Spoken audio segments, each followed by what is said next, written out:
छत्रपती शिवाजी महाराजांना मानाचा मुद्रा, भारतरत्न डॉक्टर बाबासाहेब आंबेडकर यांना विनम्र अभिवादन, शिक्षणाची गंगा सर्वसामान्यांच्या घरात घेऊन जाणारे क्रांतीसूर्य महात्मा ज्योतिबा फुले यांना अभिवादन, आधारवड कैलासवासी साठेबाई यांना अभिवादन, व्यासपीठावरील सर्व उपस्थित मान्यवर तसेच आदरणीय प्राचार्य सौ अस्का मॅडम तारू, संस्थेच्या अध्यक्षा श्रीमती विद्याबाई, संस्थेचे सचिव साठे सर व माझे संपूर्ण शिक्षकवृंद, आज उपस्थित असलेले सर्व माझे जुने मित्र आणि मैत्रिणी आणि भविष्याचे आधारस्तंभ, तुम्हा सर्वांना माझा मनपूर्वक नमस्कार.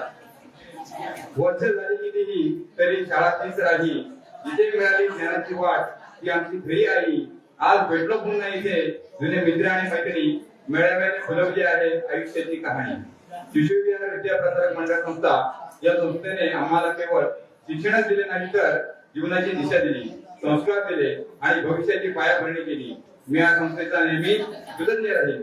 पाया भक्कम माणसाच्या कोणत्याही वस्तूला धोका नसतो. हा पाया भक्कम करण्यासाठी शाळेत असताना मला काहीच येत नव्हते. माझा हात धरून मांडीवर बसून फाटकबाई, आशाबाई, संगीताबाई, काळेबाई यांनी अक्षर गिरवून पाठ करून घेतली. शाळेत असताना मित्राची आणि माझी स्पर्धेच्या जागेवर भांडण झाली तर फाटेसरांनी आम्हा दोघांना झपाटे मारलेले आठवतात.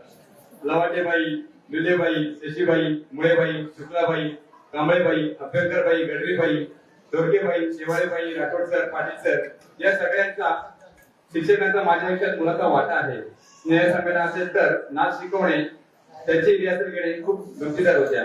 शाळेची वार्षिक फी फक्त 42 रुपये होती. ती भरण्यासाठी पैसे नसायचे. तरी त्या प्रतिकूल परिस्थितीमध्ये आम्हाला शिक्षक व संस्थेने आम्हाला सांभाळून घेतले. आम्हाला इंग्रजी विषय हा नवीनच होता. घरात कोणाला काही समजत नव्हते. त्यावेळी आपले शिक्षक एकदा नाही तर जोपर्यंत समजत नाही तोपर्यंत आम्हाला समजून सांगत होते.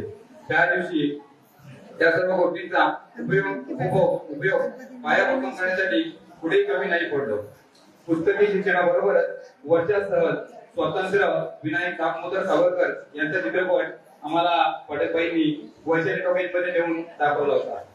क्रीडा स्पर्धा, शाहिरी संगमचे प्रमाणपत्र आजही माझ्याकडे आहेत.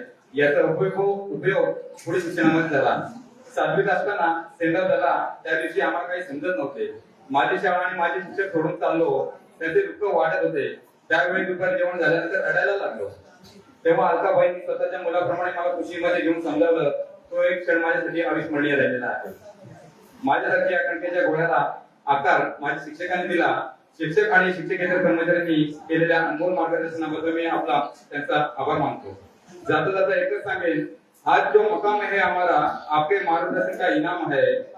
आज जो मकाम है हमारा आपके मार्गदर्शन का इनाम है. तहे दिल से शुक्रिया आपका. आपके ही नाम यह पैगाम है. आशा आहे की आपण सर्वजण असेच एका सुंदर निमित्ताने एकत्र येऊन मैत्रीची आणि स्नेहाची कायमस्वरूपी असेच मूलभूत राहील. माझ्या सर्व मित्र-मैत्रिणींना यांच्या भावी आयुष्यासाठी खूप खूप शुभेच्छा. जय हिंद, जय महाराष्ट्र. अल्पावधीतच लोकप्रिय झालेला भारताचा बुलंद आवाज आपला Bharat channel subscribe, share, like आणि कमेंट्स करायला विसरू नका.